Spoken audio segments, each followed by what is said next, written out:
All right, welcome everyone to this meeting of SABR's East Coast Cooperative, a group of 6 chapters in Eastern Canada and the United States who are cooperating to bring you more great presentations. I'm Bruce McClure, the chair of the Clyde Sukeforth chapter in Maine and New Hampshire, and tonight we have a fascinating speaker for you.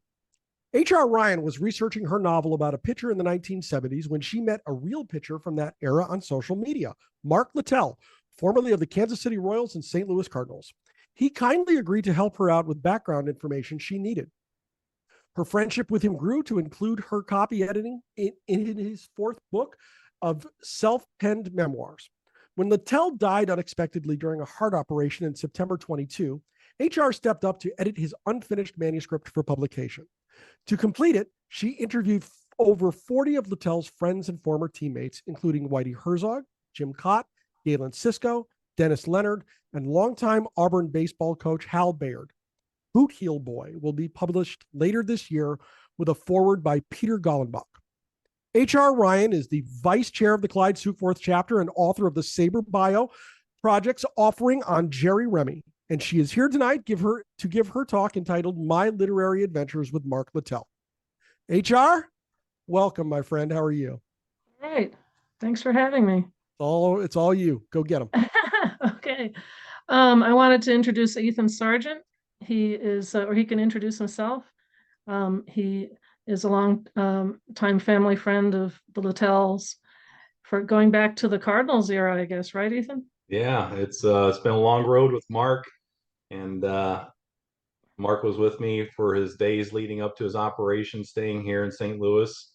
He would talk to dozens of people every day, and whenever Heather would call, everything stopped, and Mark got excited about his book. So this was Mark's passion in his later years, and he was a coach and a mentor to a lot of people, and he knew people all over the country. And this book is really going to be exciting for a lot of people just because there's so many stories and pictures and memoirs that people have not heard before. So it's been a long road. It's Mark's 2-year anniversary of his passing was just a couple days ago. So we're really kind of excited to be where we are right now. Oh, great. I wanted to ask you, what year was it you were the ball boy for the... Oh boy. Well, I met I Mark. have it in the book. I just couldn't remember it offhand because I have a picture I wanted to show and I can't remember the year. 1990? Well, that was 91, probably 91. 91. And yeah. what team was it again? The Waterloo? Well, we had the Waterloo Diamonds. That was the A-ball. Yeah, that's the picture that I have. Is the one that might have been 89 actually, but then that was up in Waterloo. It was I think it was a Padres affiliate, but I don't think anybody from that team made it to the big leagues. But I went a couple years later. I went out to California League where Mark was coaching for San Diego, and spent several weeks with the team as a bat boy, and got to travel. That was Bruce Bochy's team for San Diego, the A-ball at Rancho Cucamonga, and that was fun.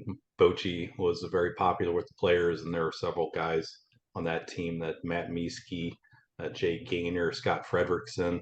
There was some really good ball players on that team. And then next year, I don't know, Mark had a lot of adventures in the minor leagues, and they're kind of outlined in several of Mark's books, but there's going to be some more coming with the Bootheel Boy publication in a couple days. Yeah, hopefully we'll get that off the ground. We'll get it there. Yeah, we'll get it there. It's been a long haul, but we're getting close.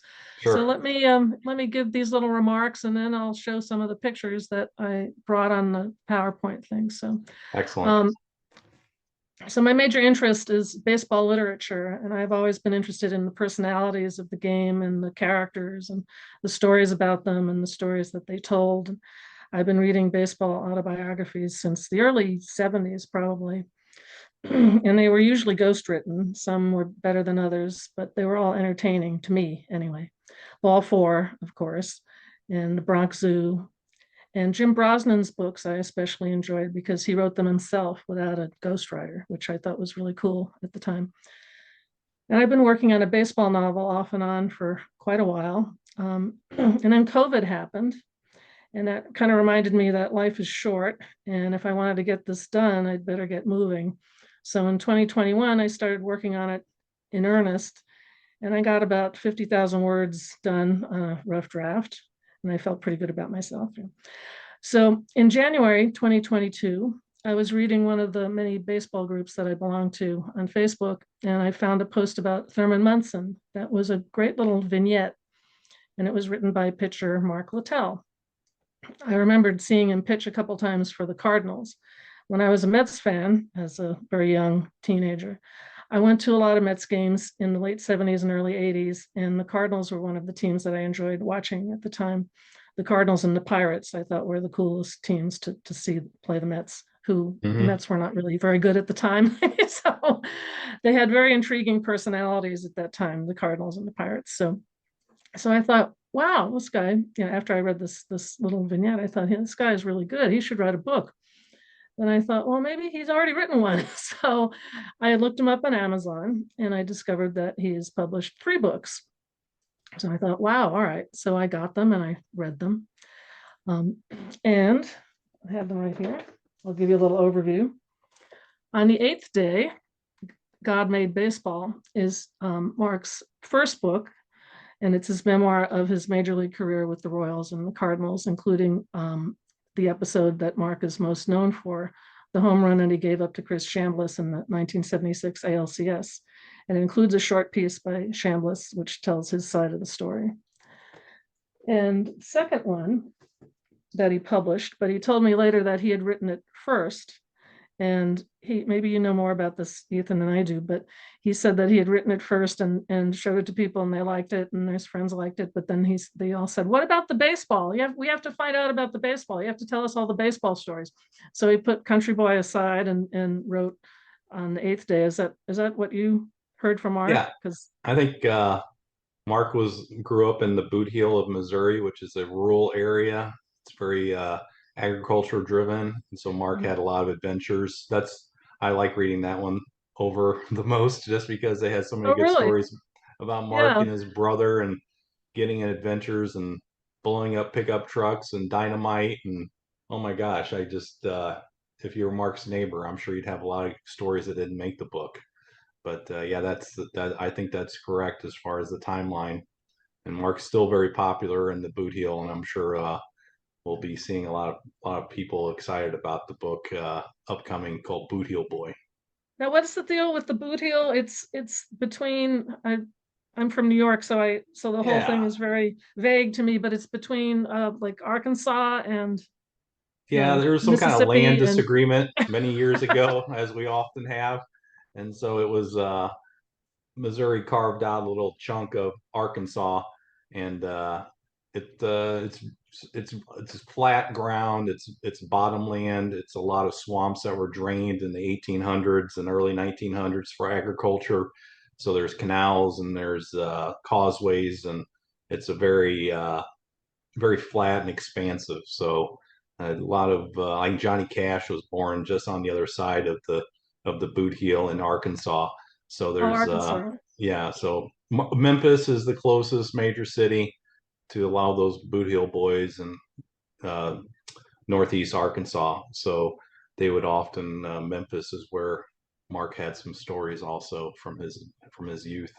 But St. Louis was kind of the Big Apple as far as the towns in the region. So everybody went to St. Louis to go see a Cardinal game. I was kind of surprised.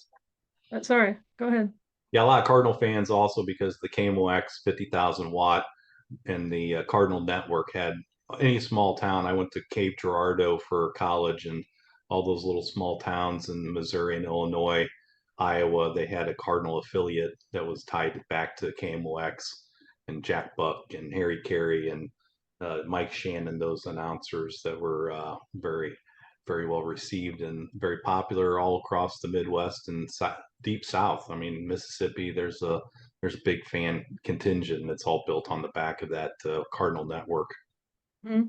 Yeah, I was surprised that Missouri has such a Southern influence in that area. I always thought of Missouri coming from New York City. I always thought of it as being a sort of Midwestern, upper Midwest kind of thing. But it's kind of the crossroads. We have a little bit of the Midwest, and St. Louis kind of has almost a New Orleans feel, just because of the French and Catholic influence. But if you go further south, we have the Ozarks and it can get, we're kind of a border state, I guess, during the Civil War. So we had a lot of conflicts here that go back generations. Yeah, I heard that. I also heard that there's a split between how you pronounce it, Missouri or Missouri, depending on the Yeah, I think location and the allegiance and all this kind of stuff. I think it's, yeah, it's the kind of wherever, which side of the Missouri River you were born on. So that's what it comes down to a lot of times. Well, anyway, Mark was from the really like southern part, which kind of threw me at first because I didn't really know any southern people. So it was kind of a culture shock working with him. But this is his third book, which is What's Up Ramrod, which is about his experiences in Australia. After his major league career, he became a pitching coach and he went to Australia to coach for a few years. And it also includes a whole lot of his adventures in the minor leagues being a pitching coach. And also there are some stories of his experiences in the minors. It's a very wide-ranging book, and it's a big, thick book. And this is a fun book to read. It also tells the story of how Mark invented the Nutty Buddy athletic protector and started a business manufacturing them. So this is a big, important book for, Littell history. Mark had a lot of stories in that book that I've never heard before. So that's another one. The trainer for the Omaha Royals was a special touchstone for a lot of those young Royals that all came up together, and that was my favorite story from Ramrod, and that they went back to Omaha for his funeral, and somebody snuck a shotgun into the cemetery and blasted it off when they put him in the grave. So those Royals guys were all a bunch of wild players, and I think they had a good time in Omaha. So they had that esprit de corps because they had so many years together. Yeah, well, they are really fun books, and I had a great time discovering them. And he was a very clear conversational writer, and he wrote simply, but he spent a lot of time picking out the right words to use, and he really took it seriously, took the whole writing gig seriously. And he also had a unique style of humor, of self-deprecating humor that I gravitated to, where he would tell a story that was on him, making himself look kind of like a goofball or making a mistake or whatever. And he obviously had a big major leaguer type ego, but he when he was telling these stories, he kind of danced around that and didn't really come off as a real, self-centered, narcissistic person. Anyway, they're just really funny books. So after reading these books, I wrote to him on Facebook to tell him that I enjoyed them, and we struck up a friendship. And we talked a lot about ADHD, which we both struggled with. And he talks about it in one of his books. And we talked about the process of writing. I told him about my novel in progress. And as it happens, my novel is set in the 70s and is about a pitcher. So I asked him, would you be willing to be my background expert and answer some baseball questions for me while I'm researching this? Because you were there at the time that I'm writing about, and it's your, specialty. And he said, yeah, sure. If you think I can help, whatever you want, ask. So we started talking on the phone, and I sent him a big chunk of my draft, and he took a look at it, and we talked about it a little bit. So he started sending me pieces that he hadn't published yet. And this is how he rewrote things. He would send his stories around to his friends and ask for feedback. He loved feedback. He was like a stand-up comic, basically, testing things out with different people, different audiences. And he would take their comments into consideration. And if he agreed with them, he'd refine his stuff and rework it and polish it and get it just right. And he'd go back to things and pull them out and work on them some more. He didn't just toss stuff off. So the first batch of pieces he sent me, he'd been working on for a while, and they were pretty smooth and didn't have any, anything that I would consider to be typos or anything. But then he started sending me stuff that he had just written, which was more in the rough draft category with some typos and punctuation issues. And I happen to have a background in proofreading and editing. So I, being persnickety, I said to him, I could proofread this for you and do a little copy editing if that would help you. So he took me up on that, and there wasn't a lot that had to be fixed. It was mainly punctuation and adjusting sentences and paragraph breaks and stuff like that. And didn't get into the content of what he was writing at all. I was just editing the stuff that he would send, copy editing rather. So the stories that he was writing covered a lot of ground. He wanted to tell about his experiences playing winter ball in Puerto Rico between the 1973 and 74 seasons when he was with the Royals. He also had a bunch of stories about his youth and spending time in Gideon prior to going to Puerto Rico, after his rookie year and before the 74 season. Plus, he had several what I would call miscellaneous pieces, because that's kind of the way he thought and created things. It was like more of a hodgepodge of things from different sources and different ideas, and then he would pull them all together. That's also an ADHD characteristic, but he was very creative that way. So we had all these sort of like little miscellaneous pieces hanging around. We talked about how best to pull it all together into a book and have some sort of a unified structure. And I suggested that he needed some sort of a bridge to the Puerto Rico thing. So I suggested that maybe he could write something about what it was like to go back to his small town after having been up pitching in the majors for, his rookie year. So the next day he sent me several paragraphs of a draft he'd written overnight. And he said, "You mean like this?" And I read it and I said, "Yeah, that's exactly what I mean."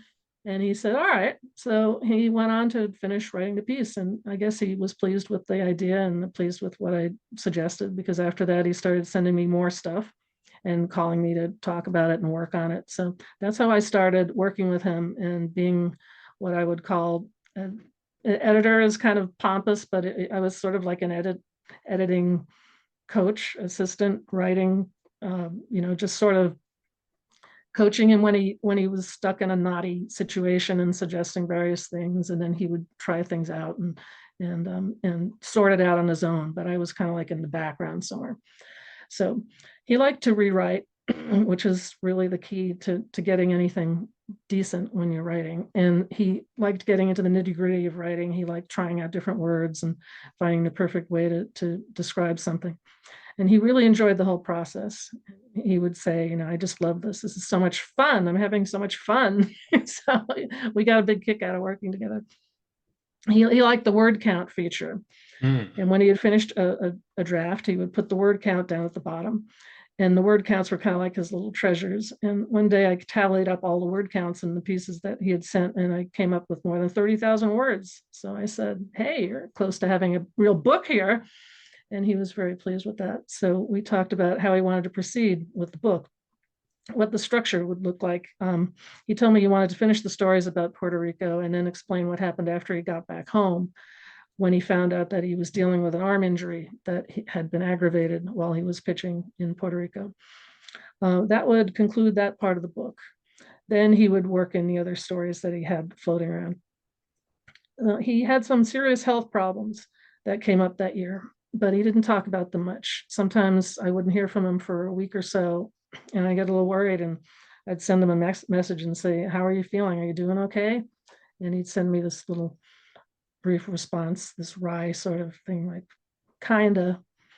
And then he'd get back in the swing of things and start working on his writing again, because he really enjoyed that. He liked it, even though he wasn't feeling great. It made him, I think it gave him a sense of focusing on something other than his own ailments.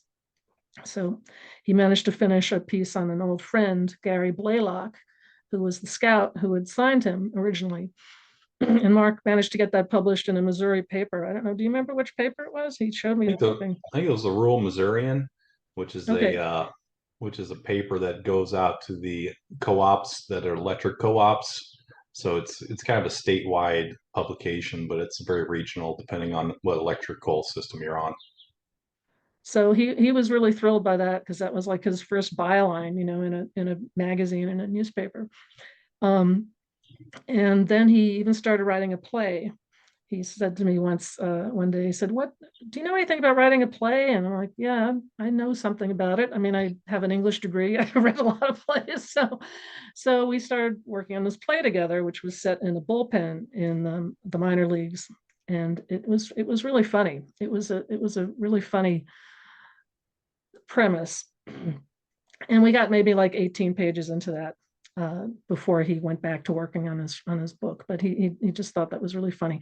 And he would sit there and just rattle off these like really funny lines of dialogue, and I'd be like typing it in, So, but that was really great. And he had various characters in it. He had Gino Tanachi, the character who I think was based on Gene Tennis, and some other characters that he knew. So it was really funny. But then he started to get a little bit serious. He started drafting a piece in which he talked a little bit about Teddy Roosevelt. So he and his wife Sana lived in North Dakota, nearby the national park, which is named for Teddy Roosevelt. And he told me about how he visited one day with Sana and had an interesting kind of interaction with the wild horses, the band of wild horses there. The stallion came up to him and they had this little rapport. And I said, well, that's a really cool story. Why don't you write that up, write that story down? So he started to write it. And as it came out with like kind of intertwined with something he wanted to get off his chest about the Chambliss home run episode. And the tone was very different from his other stories. And when he explained what he wanted to do with it, I said, are you sure you want to go there to revisit the Chambliss thing? Because, you've already told about it in the first book in very great detail and been very open about, your reactions and everything. So do you really want to do this again? And he said, yes, absolutely. I think I have something important to say about it. And I said, all right, it's your book. This is the thing I would always say to him when we would get into these little, every once in a while, I'd say, do you really want to use this word? And he's like, yes, I really want to use this word. And I said, all right, it's your book. You use the word you want. So I just said, it's your book. You do what you want. I'm just here to help you. So in August 2022, he planned to go to the Cardinals 1982 World Championship team reunion. And he was excited about that. I suggested that he write a piece about that for the book, and we talked about that for a while. That would have been an interesting thing to read. He said he planned to go to his cardiologist for a checkup the week after the reunion. He had told me that he had several heart operations in recent years, so I knew that was an ongoing issue that he had. The reunion in St. Louis was a great success, and he had a good time seeing all the guys again, including Whitey Herzog, who was there, and Jim Kaat. But then the following week, I guess it was like Monday, he had the tests. It was very soon after the weekend. He went into the cardiologist and had these tests and exams, and they didn't go well. And he was suddenly scheduled for this major operation, which was 2 weeks from the date that he went into the hospital for these tests. And for that 2 weeks, he stayed with you. Mm-hmm. You lived near the hospital or close by the hospital? I was Mark's sidekick there again. I've had a lot of adventures with Mark over the years, and I think that Mark knew that it was going to be a risky surgery. He was hoping for a reset. That Mark was a big, strong guy, and he wasn't used to being down.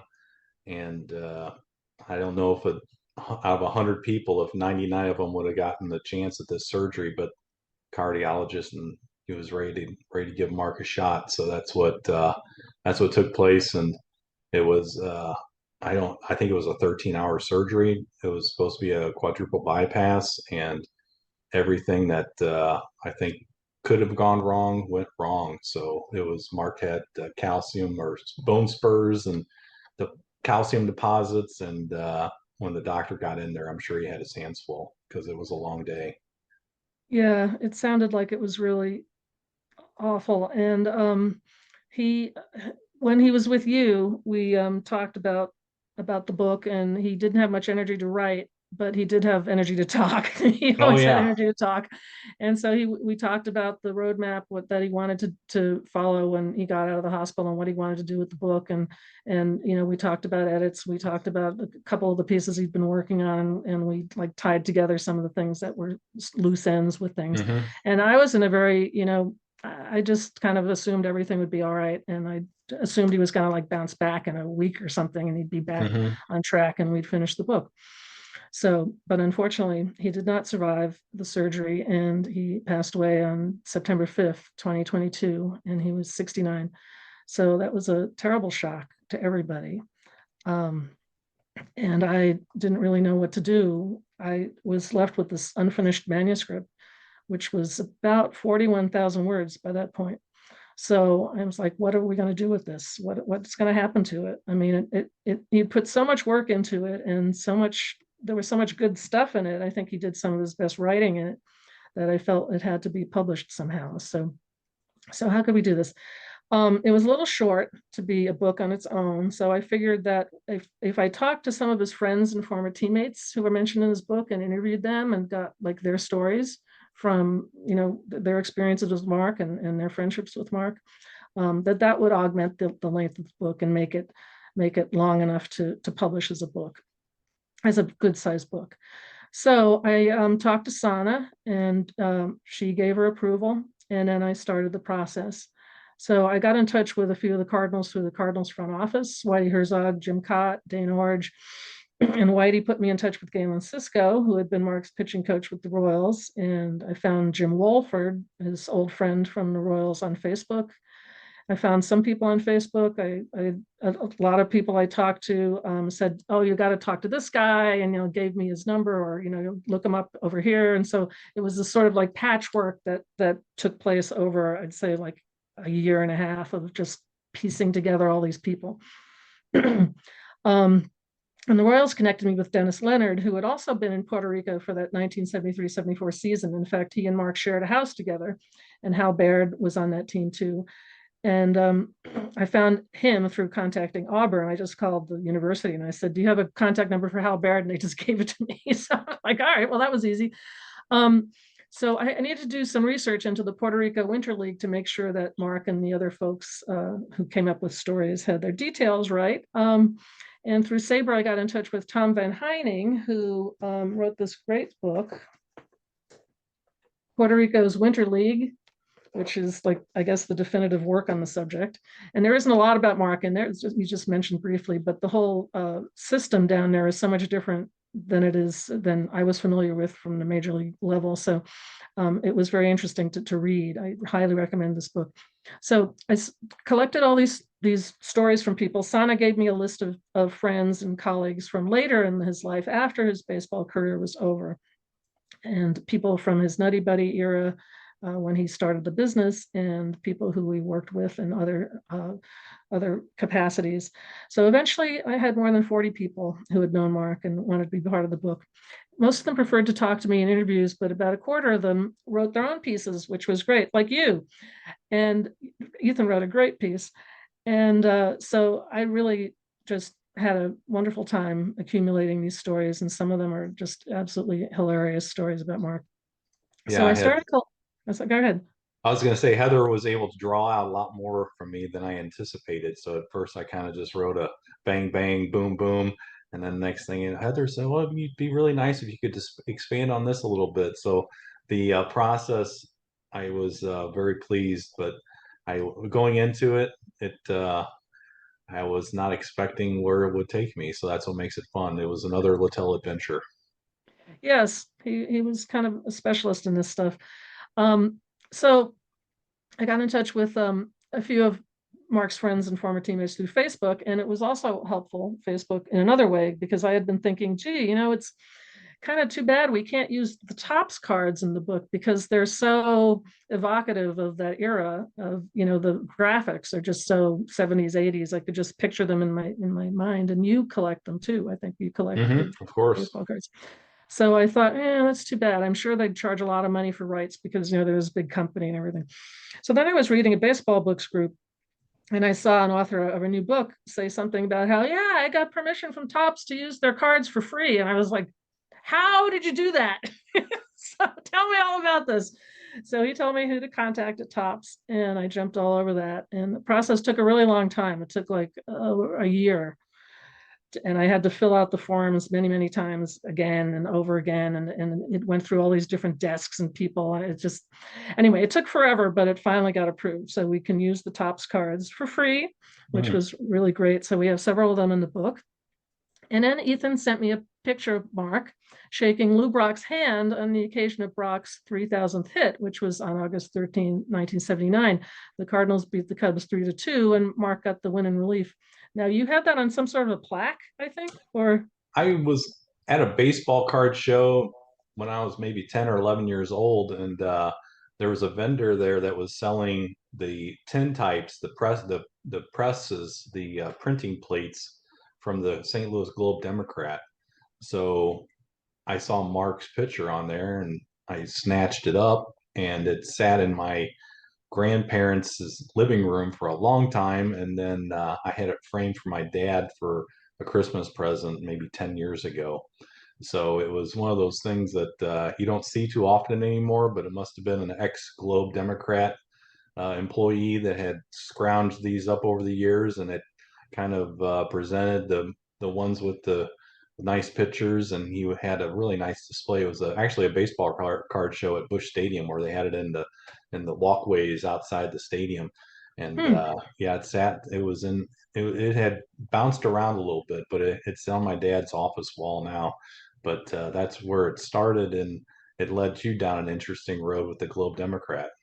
Yeah, I was just about to get to that. So it was taken by photographer Jack Folland, and it was originally published in the Globe Democrat. So I tracked down the permission for that, and I found it led me to the St. Louis Mercantile Library, which happens to house the Globe Democrat's photo archive now.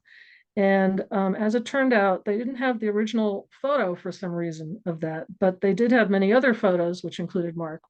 But there were too many for the research librarian to take photos of and send to me, so I could weed them out. So I asked Ethan, could you do some legwork for me, like actual legwork, and go to the library and look through their files like in person, because I can't, do that from New Hampshire. And so thanks to Ethan's legwork, we got several really great photos of Mark, which I'll show you a couple later. But thank you, Ethan, for that. Yeah, That was really great. it was a fun experience. It was really very interesting. And the research librarian was a great guy, from what I understand. He was very nice to me on the phone and very, very cordial and funny.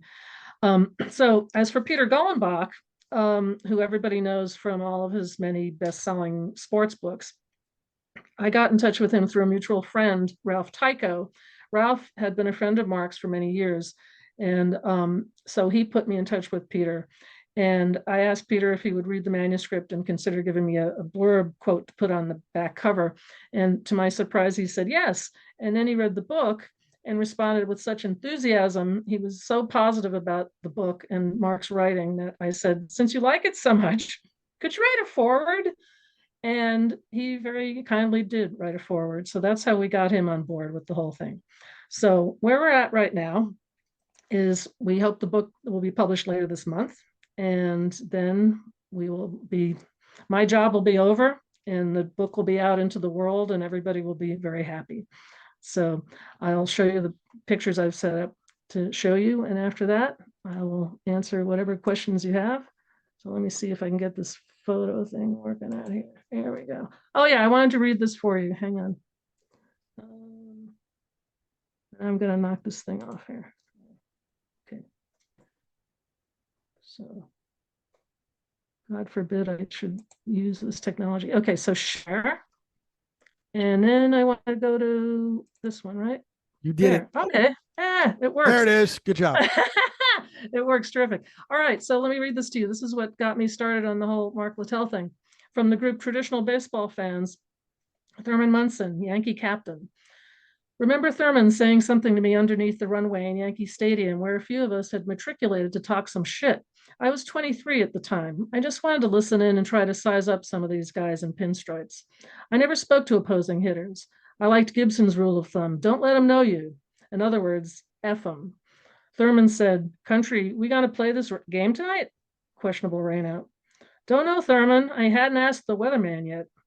He gave me that nice grin with tobacco juice oozing through his teeth, then nodded his head. Yeah, he was just trying to figure me out. Nice guy, but I knew, like all good ball players, he was down and dirty between the lines. He, too, could play dumb as a fox very well. Everyone knew he was just a hell of a guy. Yep, without a doubt, an A1 catcher and salesman. Sad day for New York and the baseball world when Thurman Munson died. So I thought that was a pretty cool little vignette in itself. So here's some pictures that I got. This picture I found on eBay, and it was by this guy, Mroviec, I think, from Chicago, and he had passed away, but his son has fortunately exactly the same name. So I found him on the internet, and I expressed to him that we wanted to use his picture in this book and his father's picture. And he said, great, fine, whatever, and gave me all the permission. And, so that was really nice. I also found several beautiful color photos by a guy named Clifton Bootheel, who is in his mid 80s now. And he also very kindly said, sure, you can use these for free if you want. And he gave me the cover photo, which I'll show you in just a second, and of Mark. And so he provided some really necessary pictures for us to include in the book. And this is an example of the tops card that type of tops cards that I'm going to be using in the book, or that I am using in the book. And here is the picture of Lou Brock after his 3,000th hit. And there's Mark there. That's the picture that Ethan has in his possession, and the plate of it. So here's this great picture that we got from the library of Mark and Whitey. Here's a couple more pictures of Mark in action. And here's a picture I really like, which is very different. It's Mark pitching to Gary Templeton's son at a family day, on St. Louis Cardinals family day, which I thought was really a nice addition to the book. And here is the front cover of the new book. And as you can see, that's a picture from 78, I think, 79. Mm-hmm. Of the Cardinals away uniform taken by Clifton Bootheel, who is going to be credited in the book. So that's the story. And Bootheel also is selling some of those pictures on eBay. So yeah, he has some interesting shots of some not stars and things. So if you have someone you're interested in looking up, you can look up Mark Littell poster, and you'll see that you can go through that site to get to something, because that's how we were able, I think, to find that picture for the cover was through Bootheel. Yeah, it's complicated. The guy who sells the pictures on eBay bought all the pictures from Bootheel. Mm-hmm. But in order to use the picture, I have to get Bootheel's permission because of it's just crazy. So I had the permission from the guy selling the picture. He was like, fine, but you have to find, the whole photo permission thing is just completely berserk. So we managed to skirt a lot of the issues involved with all of that by finding the actual photographers, hunting them down, or in the case of the library, going through the library, paying them a small fee to use the pictures in the book. So that was a really big benefit. If any one of you have had to deal with like Getty Images or something, it's just like unbelievable. They charge thousands of dollars for the rights to put a picture in a book, and so. So I didn't realize also, Heather, that there were other libraries like the UMSL library that has those archives. So it's kind of a network of those, right? I don't really know. I guess. What's the name? What kind of library is it? It's the Mercantile Library. Yeah, Mercantile Library. I think it's affiliated with the university somehow, and I guess as a mercantile library, it has a lot of business oriented stuff in it. And but I know that the Sporting News archive, which everybody used for many years, is now like up in arms, up in like tied up somewhere because of some weird fraud that happened. So some guy bought all the rights to all the pictures and then like defrauded people. So they're all like frozen somewhere.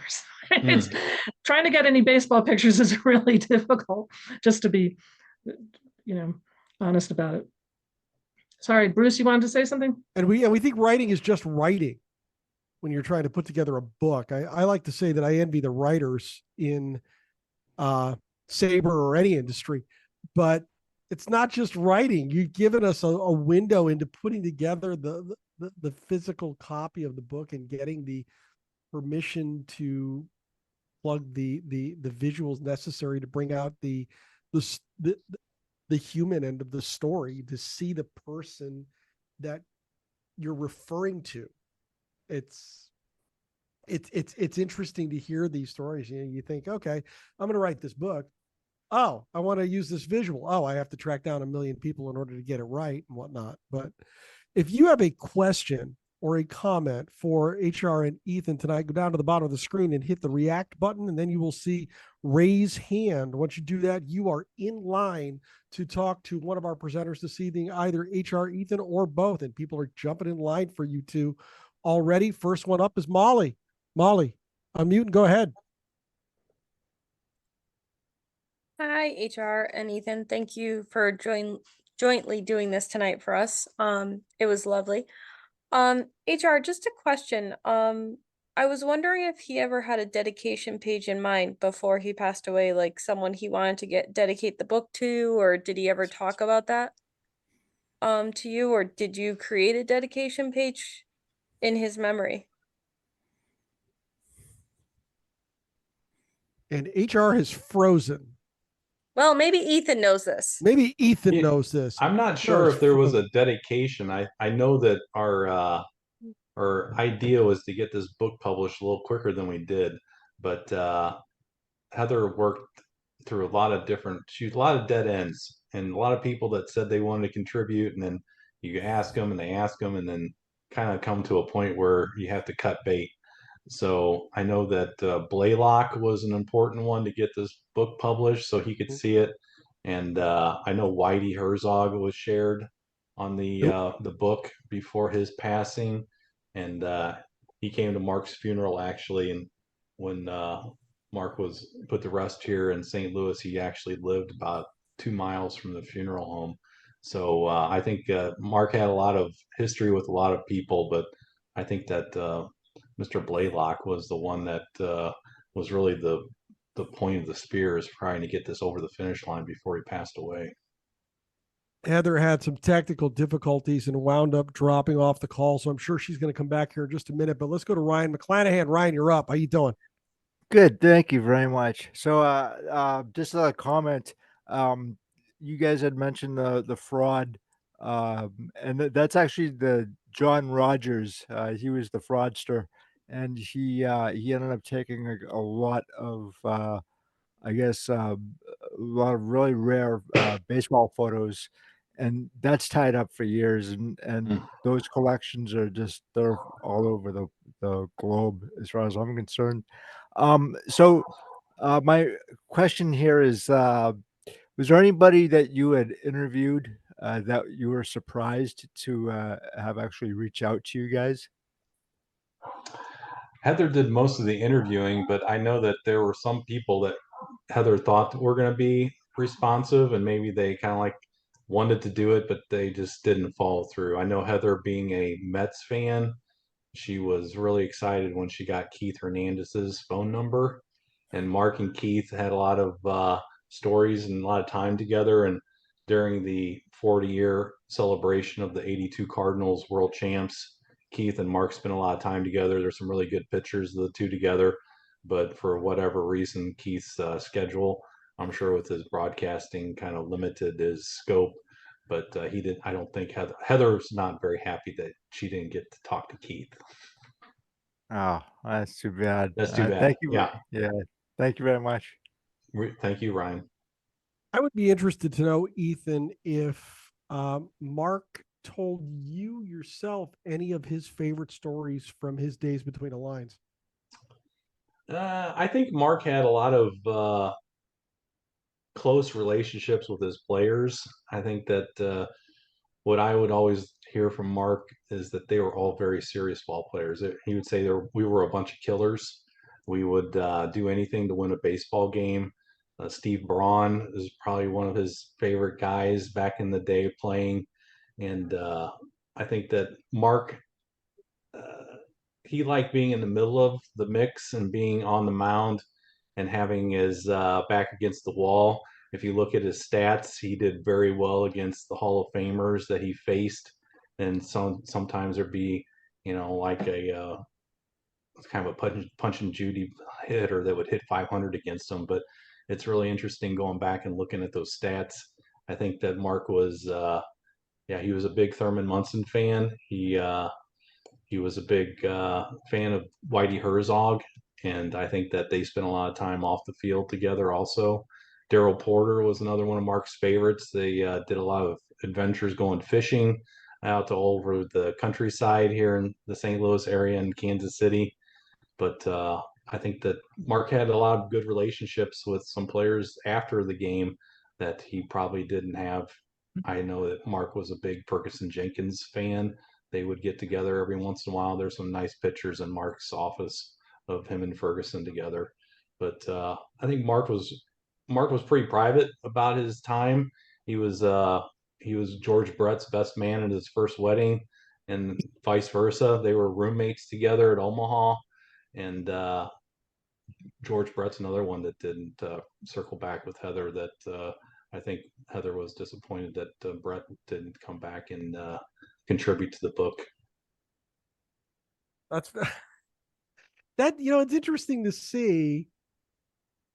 So Littell was Brett's best man. Littell had a good relationship with Hernandez, but nobody circles back to talk about the old days.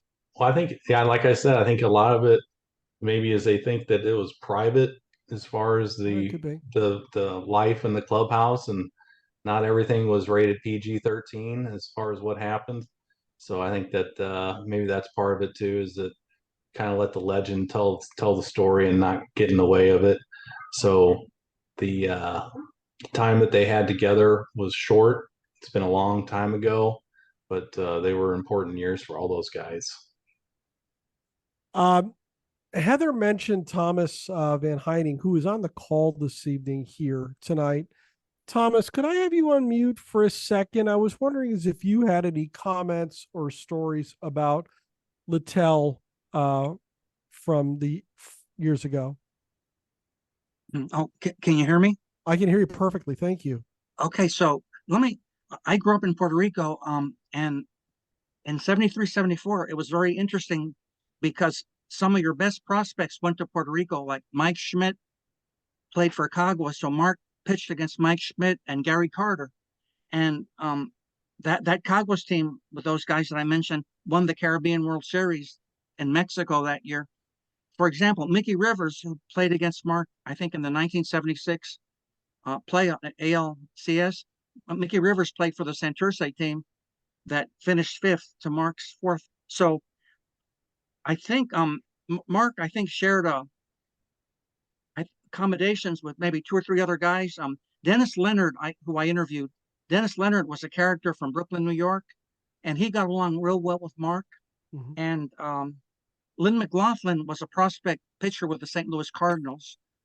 Ken Wright from Pensacola, Florida, was one of the strikeout leaders in that league. At that time, Puerto Rico's like the interstates and the states are pretty modern and nice, but Puerto Rico still had these old rural highways by then, and they were just getting ready to build like a highway that would make the road trips quicker.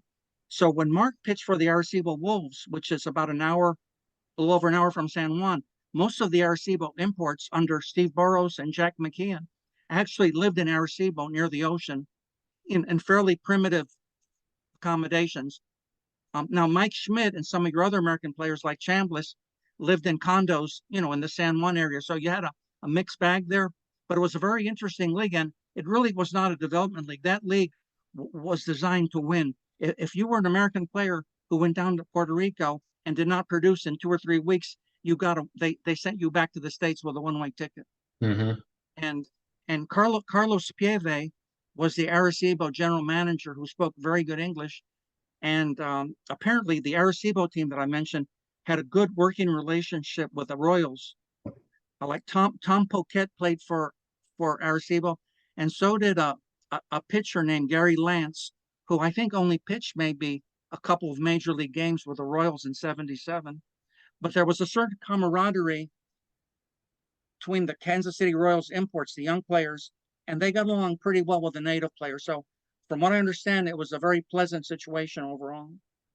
Yeah, Heather has a really interesting picture of that team that Mark was on in the Puerto Rican League. I'm sure it's going to be in the book that she was able to track down. But they look like a bunch of, I wouldn't want to play against them. They look like a pretty tough crowd.